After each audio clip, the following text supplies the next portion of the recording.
Korupsi.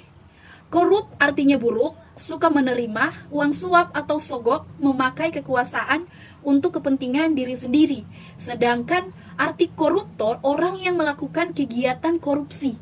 Nah, jadi pengertian korupsi adalah kejahatan yang luar biasa atau perbuatan busuk seperti penggelapan uang, penerimaan uang sogok dan sebagainya yang merugikan negara dan dampaknya sangat luar biasa.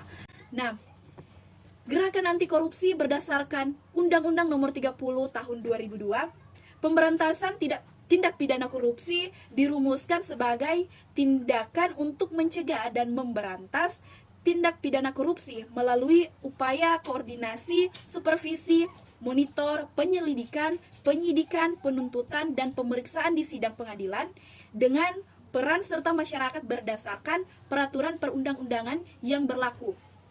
Berdasarkan Undang-Undang Nomor 30 Tahun 2002 menyeratkan bahwa upaya pemberantasan korupsi tidak akan pernah berhasil tanpa melibatkan 3 unsur utama yang sangat penting, yaitu pertama pencegahan, kedua penindasan, ketiga peran serta masyarakat di dalamnya.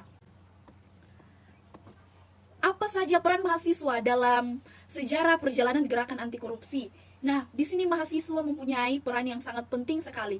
Peran tersebut tercatat dalam peristiwa-peristiwa besar yang dimulai dari Kebangkitan Nasional pada tahun 1908, Sumpah Pemuda pada tahun 1928, Proklamasi Kemerdekaan RI pada tahun 1945, lahirnya Orde Baru pada tahun 1996, dan reformasi di tahun 1998. Nah, tidak dapat dipungkiri bahwa dalam peristiwa-peristiwa besar tersebut, mahasiswa mengambil bagian di depan sebagai motor penggerak dengan berbagai gagasan dan semangat dan idealisme yang mereka miliki.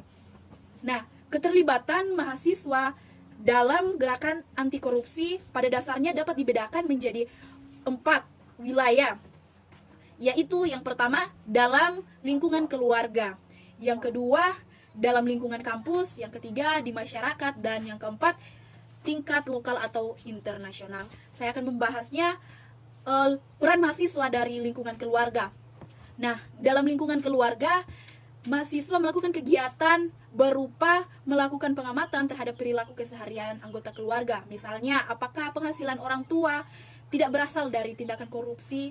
Apakah orang tua tidak menyalahgunakan fasilitas kantor yang menjadi haknya? Terus yang kedua, apakah ada di antara anggota keluarga yang menggunakan produk-produk bajakan atau ilegal? Jika ada anggota keluarga kita yang seperti itu, hendaknya kita menasihatinya, menegurnya bahwa perbuatan tersebut dapat merugikan orang lain, bahkan bisa merugikan negara. Nah, yang kedua, dalam lingkungan kampus. Keterlibatan mahasiswa dalam gerakan anti korupsi di lingkungan kampus dapat dibagi ke dalam 2 wilayah, yaitu untuk individu mahasiswanya sendiri dan untuk komunitas mahasiswa. Untuk konteks individu, seorang mahasiswa diharapkan dapat mencegah agar dirinya sendiri tidak berperilaku koruptif dan tidak korupsi. Sedangkan untuk konteks komunitas, seseorang mahasiswa diharapkan dapat mencegah agar rekan-rekannya, teman-teman sesama mahasiswa dalam suatu organisasi kemahasiswaan di kampus tidak berperilaku koruptif dan tidak melakukan korupsi. Kemudian peran mahasiswa dalam masyarakat sekitar. Nah, hal yang sama dapat dilakukan oleh mahasiswa atau kelompok mahasiswa untuk mengamati lingkungan di lingkungan masyarakat sekitar. Misalnya, apakah kantor-kantor pemerintah menjalankan fungsi pelayanan kepada masyarakat dengan sewajarnya, seperti pembuatan KTP, pembuatan SIM, pembuatan KK, laporan kehilangan, atau pelayanan pajak? Adakah biaya yang diperlukan untuk pembuatan surat-surat atau dokumen-dokumen tersebut?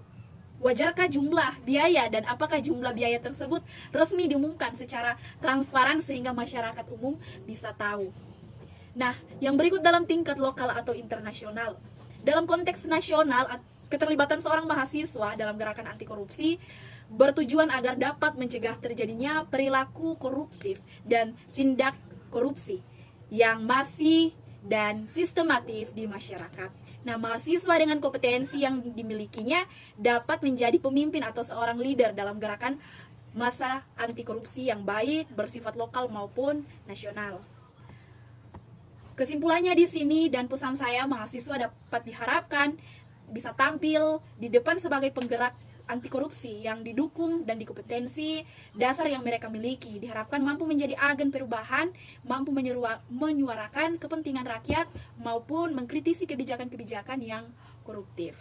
Terima kasih. Tantangan pemuda masa lalu adalah perjuangan kemerdekaan Indonesia dengan memerangi penjajahan. Tantangan generasi muda Indonesia saat ini adalah memerangi korupsi. Demikian video dari saya. Diucapkan terima kasih yang sudah menonton. Selamat siang. Bagi teman-teman yang mau mencari perguruan tinggi, kami dari Universitas Pembangunan Indonesia, khususnya Manado, mau mengajak teman-teman bergabung bersama kami di sini. Karena di kampus Universitas Pembangunan Indonesia sudah terakreditasi B dan sangat mudah dijangkau dan sangat dijamin untuk pembelajarannya, ruangan kelasnya yang begitu nyaman, serta beasiswa yang tersedia di kampus ini. Jadi bagi teman-teman yang masih bingung mau mengambil perguruan tinggi di mana, kami dari Universitas Pembangunan Indonesia terbuka untuk mahasiswa, untuk siswa-siswa yang baru mau mendaftar.